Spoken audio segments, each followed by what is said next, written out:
All right, y'all. So what I was saying about reminiscing is that as a teenager, as a young child, when I got into like different things that the world around me was showing me, whether it was sexual immorality, whether it was drugs, whether it was foul language, whether it was just treating people wrong just to build myself up because other people treated me wrong and I didn't like that. But we practice those habits.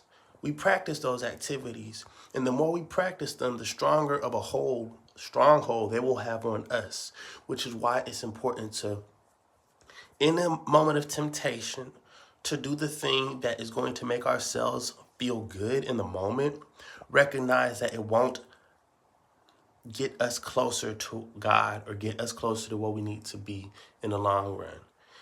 And what I mean by that is not that God can't use that moment to allow us to get closer to Him.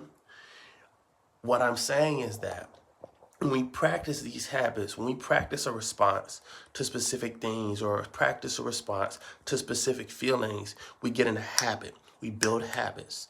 And the more you build a habit, the more you get into a comfort zone.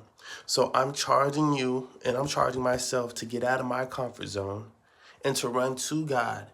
Not to run to the sense of complacency, not to run to drugs, not to run to sexual immorality, not to run to foul language, not to run to putting anybody down just to build myself up. Because when we practice those habits, when we practice running to God, life just is just so much better.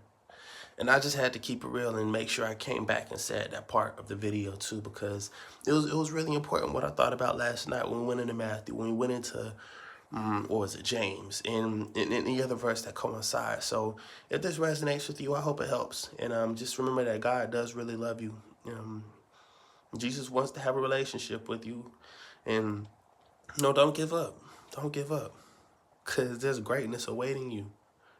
There's greater things awaiting you. And I was listening to a sermon, and if we can recognize that we've been half-stepping and seeing the goodness of God in our lives, now imagine what it'll look like when we big step. Imagine what it'll look like when we take a full step into God's direction and call for our life. So don't give up, y'all. Keep going. Catch you soon. Peace.